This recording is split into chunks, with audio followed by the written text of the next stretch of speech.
Hola a todos, muy bienvenidos a un nuevo capítulo de Hoja en Blanco, el podcast constitucional de Idea País. Mi nombre es Magdalena Ortega y soy directora del área constitucional y hoy día vamos a conversar con un tremendo invitado, Diego Chalper, quien es abogado, doctor en Derecho y diputado de Renovación Nacional por el Distrito 15. Muy bienvenido, Diego, y muchas gracias por estar hoy día con nosotros. No, muchas gracias a ustedes, felicitarlos por el esfuerzo que hacen de tratar de llenar estas hojas en blanco de contenido, porque yo tengo la sensación de que algunos creen que la nueva constitución es algo como abstracto y no, en algún minuto va a traducirse en artículos y cada artículo va a implicar una definición, así que yo felicito a Idea País y en especial a su área de Derecho Constitucional que estén aterrizando los contenidos, así que feliz de hablar del tema que quiera doña Magdalena.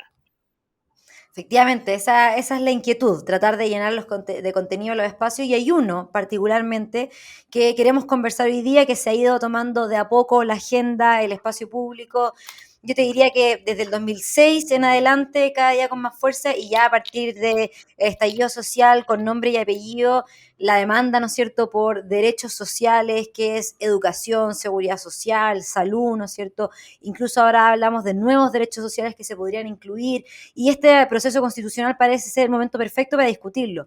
Pero pocas veces, ¿no es cierto?, nos damos cuenta de toda la envergadura que tiene la discusión de derechos sociales. No es solamente cuáles o tales se quedan adentro, se quedan afuera de un listado de derechos sociales, sino cuál es el rol del Estado, cuál es la iniciativa, quién tiene la iniciativa, ¿no es cierto?, en el gasto o en seguridad social, qué visión tenemos del Estado y la persona al final del día. Y en ese sentido, esta es uno de los grandes temas y de hecho fue una de las grandes críticas, ¿no es cierto?, que se le hicieron a la Constitución actual, vigente, de que como esta propondría un sistema más bien subsidiario, entonces los derechos sociales estarían más o menos precarizados. Esa sería como una gran consigna que hubo. Entonces, alrededor de todo esto, nosotros sabemos que tú, Diego, hiciste tu tesis doctoral, ¿no es cierto?, en derechos sociales, por eso te invitamos. Y la primera pregunta es, ¿qué opinión te merece así en general como para introducir el tema, todo el tratamiento que vemos hoy día en la discusión pública?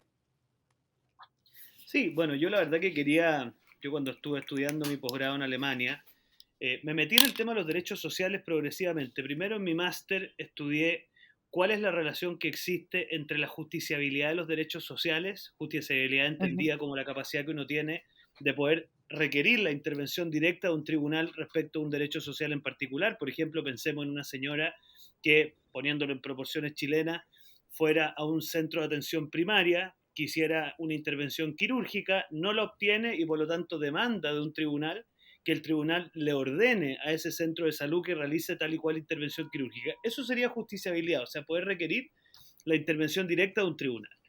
Y empezamos a revisar los casos de algunos países en Europa que tuvieron un incremento muy significativo en su gasto público.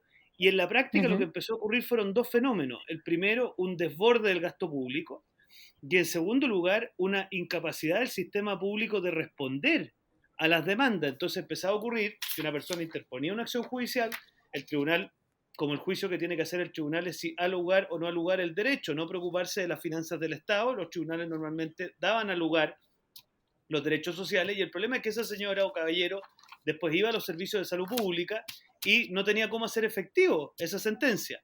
Ante eso, obviamente, el Estado tenía que incrementar su gasto público y cuando esto no responde a criterios, por decirlo así, de estabilidad financiera, en la práctica lo que empezó a pasar es que las sentencias se dejaron de cumplir.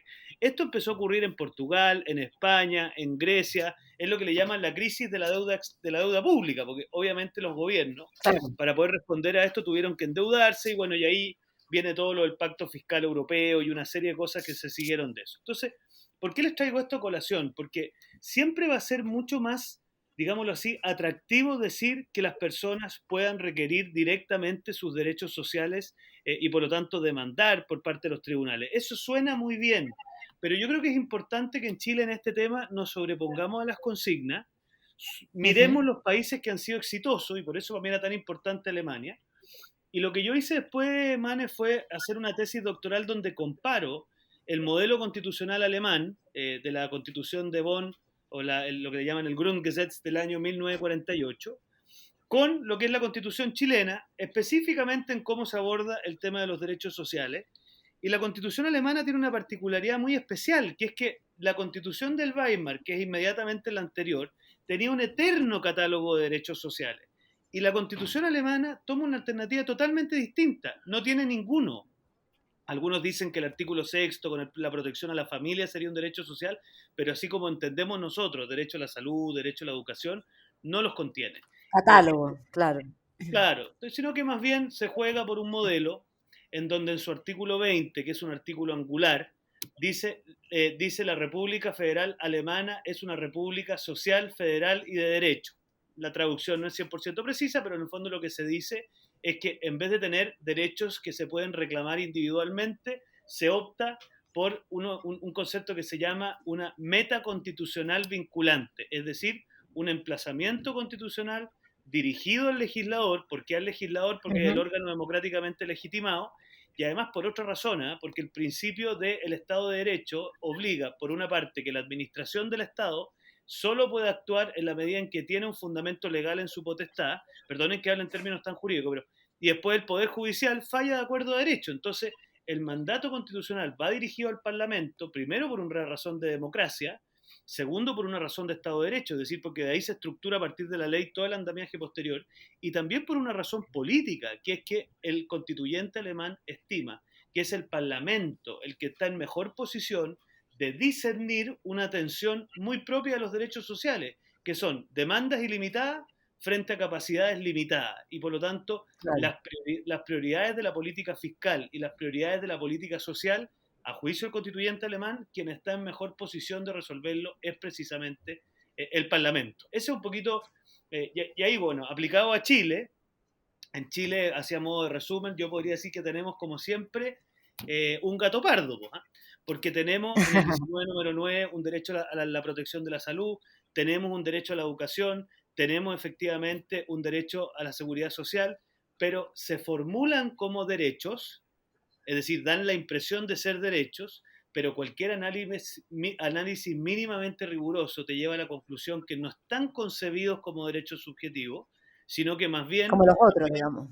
claro, como, a ver, ¿cuál es la expectativa que se hace a alguien cuando piensa en derecho a la educación? Piensa que, por ejemplo, si quiere postular a tal y cual universidad y no puede ingresar, puede ir donde un tribunal y exigir que la universidad le haga un espacio.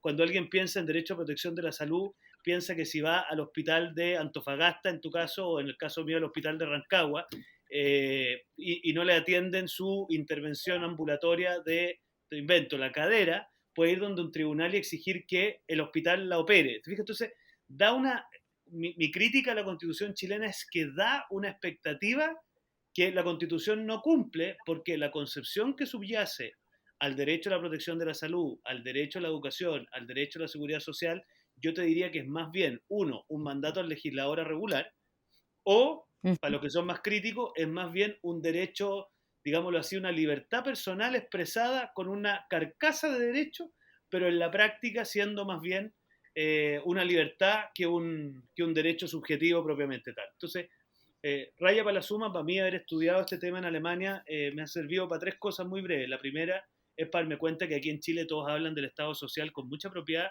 pero no tienen idea que el Estado social alemán no solo no se contrapone al rol de los particulares y los privados, sino que lo supone. ¿Eh? O sea, se habla, Ujú. Mane, para que tú sepas, en Alemania se habla del Estado social liberal por parte de algunos, porque algunos dicen, entendamos que el Estado social surge en pleno periodo de posguerra, con la economía social de mercado en auge, con los pensadores de la economía social de mercado empujando, entonces la concepción del Estado social alemán no es el Estado igualitario del socialismo, sino que es un Estado habilitador de la libertad. Es decir, que el Ujú. rol del Estado no es la igualdad plena, como lo buscaría probablemente alguien más tendiente al socialismo, sino que más bien es cómo tú generas condiciones de ejercicio material de la libertad. Ese es el planteamiento subyacente, y eso lo puedes ver en los que son los pensadores de esa época en el plano jurídico, y se habla, perdóname que tú uses el alemán y ahí me callo para que tú puedas hablar, es el Freiheitliches Sozialstaat, es decir, un Estado social. Freiheit significa, en realidad la traducción no es liberala, es pro libertad, pero en el fondo para el alemán, el que existan escuelas públicas y privadas, el que existan cajas de compensación privadas que administran el tema de la seguridad social, el que haya posibilidad de universidades públicas que tienen a su vez hospitales, pero que también pueden haber hospitales privados, es algo completamente posible, y que aquí en Chile hoy día algunos creen que los derechos sociales son patrimonio solo del Estado, están equivocados. O sea, están equivocados cuando quieren decir que eso es el Estado social. Eso es lo que te quiero decir. Claro, yo creo que ese último punto que toca es muy importante, ¿no es cierto? Porque una de las más grandes discusiones que se ha hablado es el tema que ya han vuelto, ¿cuál es el rol entonces que le cabe en todo esto a la sociedad civil?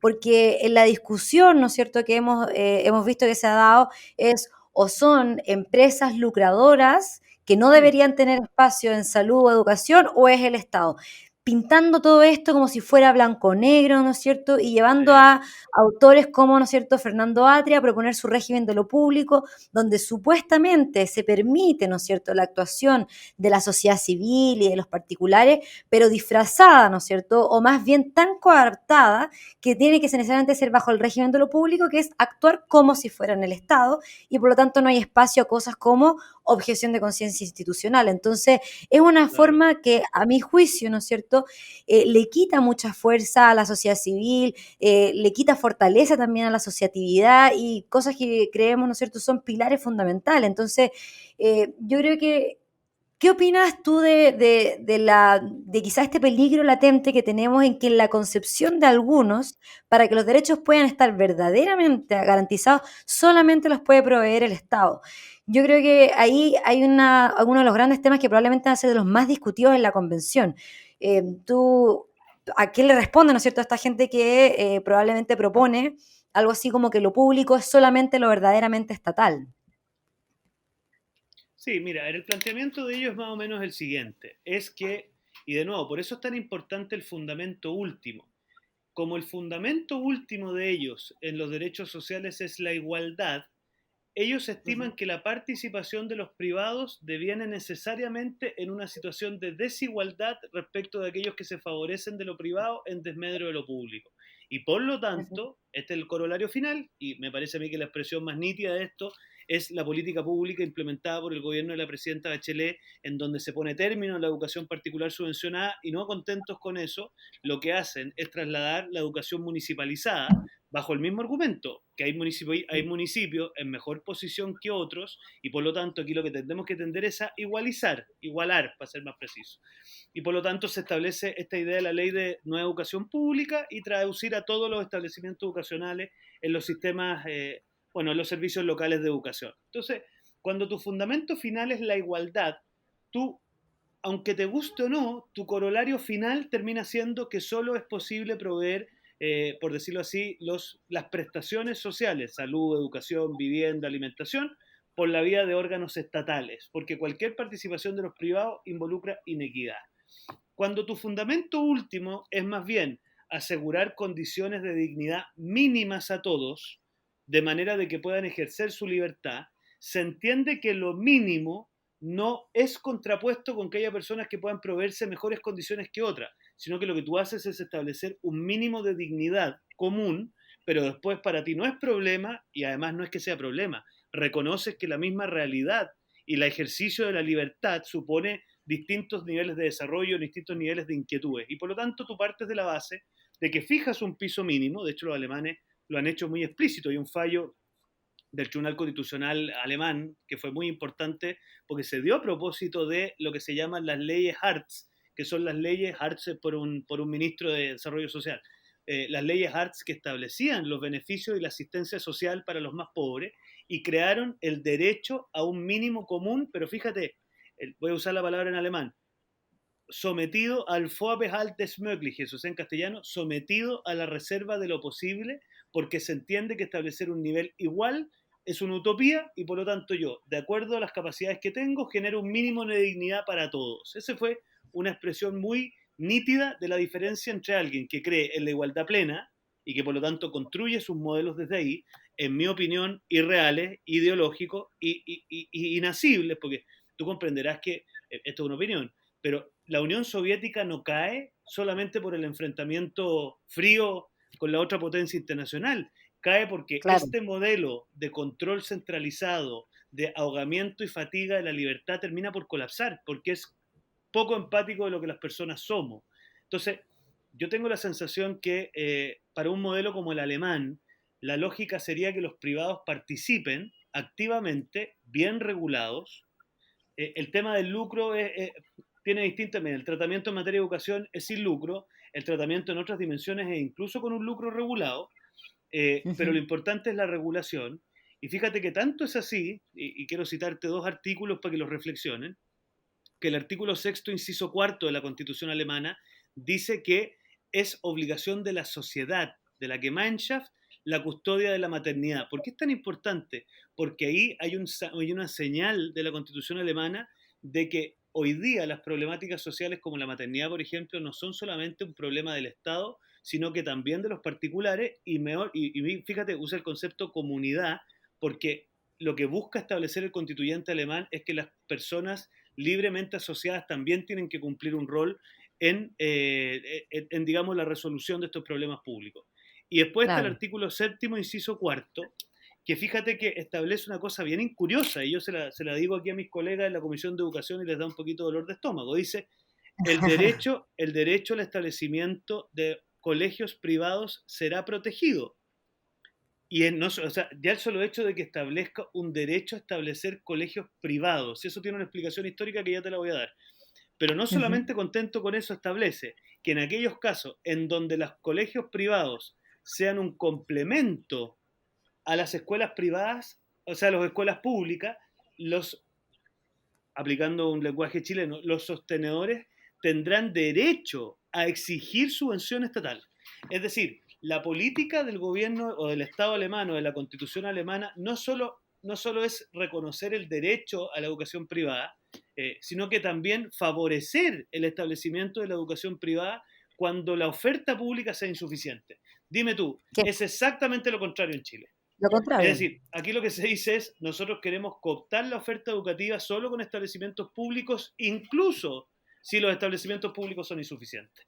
Entonces, ¿yo por qué les traigo todo esto a colación a los que me están escuchando? Porque probablemente van a escuchar. Yo, de hecho, tengo un debate con Vidal en un matinal que modestamente él se molestó un poquito porque él habló con mucha propiedad de la Constitución alemana, y yo modestamente le hice ver que estaba equivocado. Yo se los traigo a colación porque acá se dicen muchas cosas. Se dice que el modelo europeo favorece el Estado y esas cosas no son ciertas. Lo que establece es un Ujú. modelo mixto, efectivamente con predominio estatal o con un énfasis en lo estatal, pero favoreciendo lo privado en todo aquello que sea necesario para el logro final, que el logro final no es la igualdad plena, el logro final es que todos cuenten con las mejores condiciones posibles para poder ejercer su libertad. Ese es el concepto detrás del Estado social alemán. No el igualitarismo propio del socialismo latinoamericano, sino que más bien el favorecer que todos cuenten con condiciones de ejercicio material de la libertad. Y eso a mí me parece, yo sé que uno termina por enamorarse de las cosas que investiga, pero, De su pero me propia parece, idea. claro, claro, es su propia idea. Pero es que estas no son ideas mías, ¿eh? Estas son ideas de un modelo de sociedad que yo creo que además tiene una gran gracia, porque cuando uno dice, no, mira, esto se parece a un modelo de tal y cual país, y ese país uno dice, chuta, pero no ha sido muy exitoso en la provisión de derechos sociales, uno dice, ¿por qué tendríamos que replicar el modelo constitucional que ellos han empleado? La gracia del modelo alemán, que yo no digo que haya que calcarlo igual, es que es un modelo de seguridad social, si no el más exitoso de Europa, dentro de los más exitosos de Europa y del mundo, y tiene que ver con esto, ¿eh? Con una colaboración público-privada en la provisión de seguridad social. Déjame llevarte a otro punto, Diego, porque tú hablabas al principio de esta revisión de cómo, ¿no es cierto?, en jurisprudencia muchos países cayeron en la judicialización de los derechos sociales. Y esa es una de las posturas que también ha imperado dentro de algunos autores chilenos, ¿no es cierto?, que han propuesto que esa es hacia donde deberíamos ir, e incluso han sido los autores, ¿no es cierto?, de teorías que han permitido, ¿no es cierto?, avanzar incluso en proteger vía recurso de protección de derechos que no lo son, que no están realmente protegidos para avanzar en esta lógica. Y yo creo que ahí hay muchos peligros que subrepticiamente están, que la gente no dice, ni tampoco, obviamente, porque uno no va a decir las cosas malas o los contras de sus propias ideas, pero que van justamente en la línea de todo lo contrario de lo que se ha instalado, o uno podría decir que una de las cosas que se ha instalado después del 18 de octubre fueron las ansias, ¿no es cierto?, de participación, de someter las cosas a mayores espacios de democracia, etcétera. Y una de las cosas que completamente riñe con eso es la judicialización de los derechos, porque al final es la judicialización de la política, ¿no es cierto? Entonces, sobre todo con el constitucionalismo latinoamericano que a nosotros nos precede y que yo creo que mucha gente también mira como ejemplo, con la posibilidad de alargar mucho los derechos sociales, nuestro listado, eh, como ahondemos un poco más en eso. ¿Tú crees que eso es un riesgo que podríamos caer en esa visión de derechos sociales y explicar también qué significa esto de que se judicialice la política? Sí, no, mira, a ver, aquí el planteamiento es el siguiente, que solo hay protección de los derechos sociales en la medida en que su titular individual puede reclamar en un tribunal el que tal y cual prestación social se le brinde. Porque, a ver, cuando uno piensa en derechos sociales, derecho a la vivienda, no está pensando en algo abstracto, está pensando en que aquella persona que no tiene una vivienda pueda demandar de algo o de alguien una vivienda. ¿Ya? O sea, Claro, una prestación social. Mirar esto desde una lógica individualista, que es paradójicamente lo que hacen algunos sectores de la izquierda latinoamericana, es decir, que esa señora que no tiene vivienda pueda ir ante un tribunal y el tribunal establezca, sí, usted tiene derecho a una vivienda, por lo tanto, pesque esta sentencia, vaya al Servio y dígale al Servio que le construye una vivienda. Eso suena espectacular, pero en el mundo real, primero el tribunal no está en ninguna posición de juzgar si el Servio está o no en capacidad de darle tal y cual vivienda, cuáles son los subsidios que existen, si corresponde un DC-49 u otro distinto. Entonces, el juez se pone en una posición que no tiene cómo juzgar adecuadamente la situación que está sometida a su conocimiento. Tanto es así que los jueces, obvio, como lo que les toca juzgar es si hay o no hay derecho, normalmente terminan por afirmar la prestación porque no tienen nada más que hacer. El ujú, problema de eso es que esta señora probablemente va a llegar con la sentencia y esa sentencia no va a depender la fuerza ejecutiva de la misma de la buena o mala disposición del Estado, sino que de sus capacidades reales de poder responder. Entonces, mirar esto individualistamente es simplemente generar una expectativa que no es tal, porque los derechos sociales no tienen que ver solo con una cuestión individual. Fíjate que el que mejor lo explica es Atria en su libro de la educación, donde él es curioso porque hace pebre esta mirada individualista, pero después finalmente dice que esa concepción de derecho a la educación igual cumple un rol en una pedagogía lenta para ir haciendo caminar la sociedad hacia allá, entonces finalmente se contradice. Pero el problema claro. de regular los derechos sociales como derechos subjetivos es que pones al juez en una posición que no tiene cómo resolver, dos, generas una expectativa que no tienes capacidad de cumplir, y en tercer lugar lo que te genera es en definitiva una judicialización de cuestiones que son eminentemente políticas. Ahora, ¿cuál es la contrapartida? Yo creo que en Chile tenemos un problema gravísimo de falta de credibilidad de los organismos deliberativos para sentar normas que den resolución a estos casos. Para mí el ejemplo más paradigmático es el artículo 38 ter de la ley de ISAPRE, que tú sabrás que se ha declarado inconstitucional en varias ocasiones, pero Muchísimo. no hemos sido capaces como parlamento, yo ahora hablo como parlamentario, de hacer una norma que modifique el 38 ter. Entonces, yo creo que acá tenemos que hacer una cosa novedosa donde radiquemos los derechos sociales en el Parlamento. Yo he sido partidario, y lo he dicho, de hacer algo que se llaman las metas solidarias, porque Chile no tiene capacidad de hacer algo así como el artículo 20 alemán con una gran meta, sino que por la cultura nuestra nos vendría bien metas para cada una de las cosas, pero metas que Claro. sean vinculantes, que le impongan la carga al Parlamento. Yo hasta estaría dispuesto en ciertos casos a discutir cosas que se han hecho en otras partes, que es ponerle un plazo al Parlamento, so pena de que si no se establece un plazo, en definitiva los tribunales de justicia van a poder declarar la nulidad de todas aquellas normas, la inconstitucionalidad en este caso, de todas aquellas normas que se contradigan con esa meta, pero al mismo tiempo tenemos que entregarle a la ciudadanía algún mecanismo que permita que cuando el legislador, que en el fondo es el depositario de la pormenorización de estos derechos sociales, no hace su trabajo, la ciudadanía tenga alguna herramienta. Porque, ¿por qué la judicialización tiene tanta buena prensa? Porque la sensación térmica de la gente es que la ley para reformar FONASA,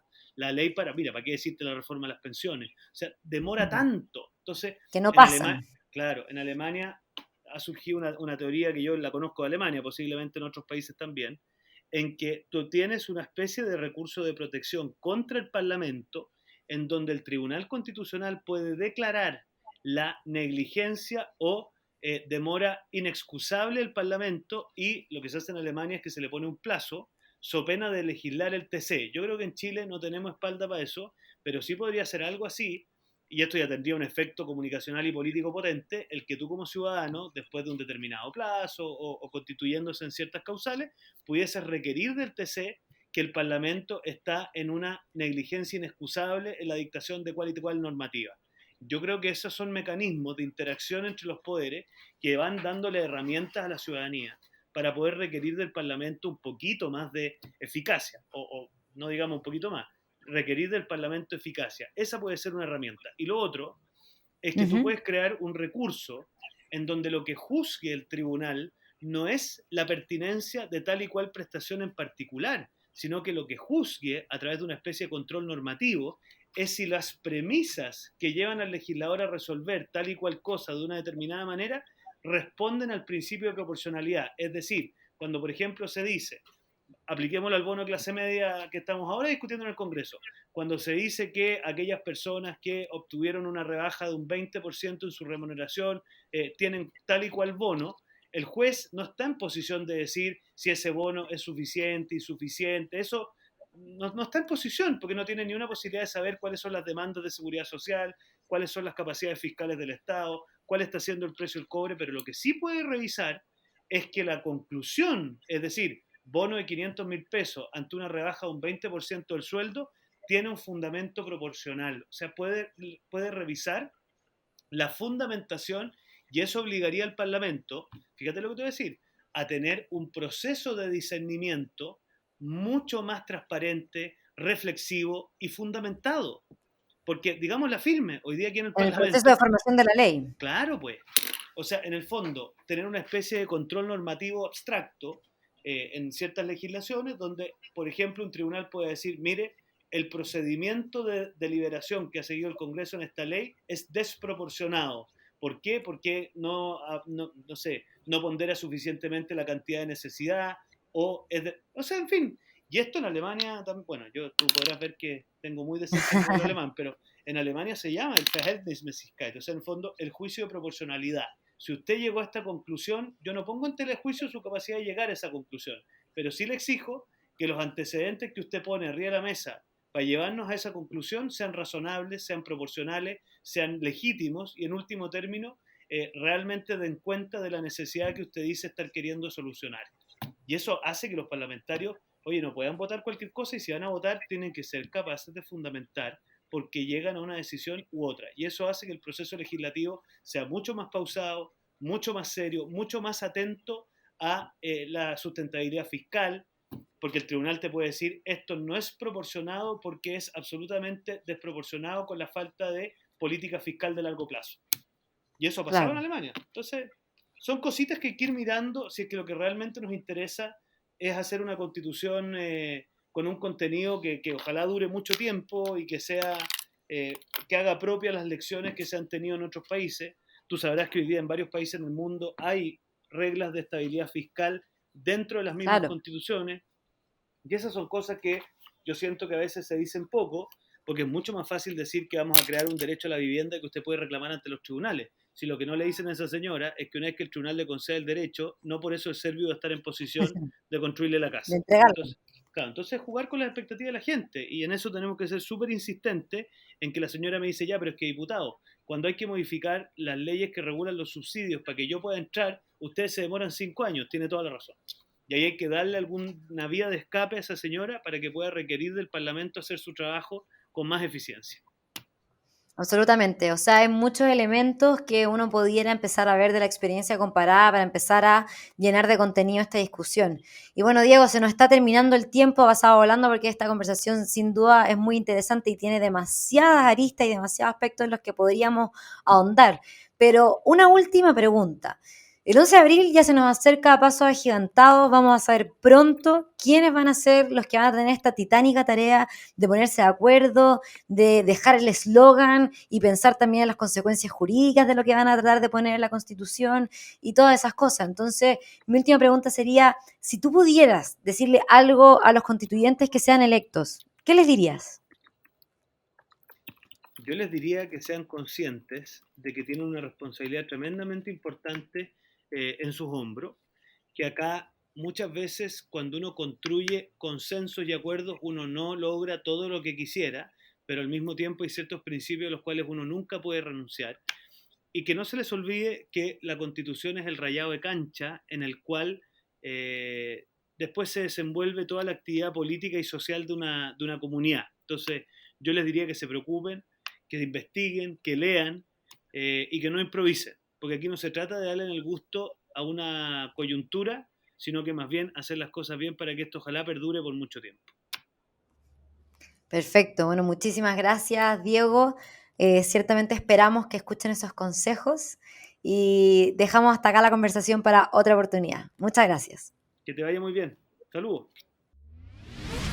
Esto fue Hoja en Blanco, podcast de Idea País.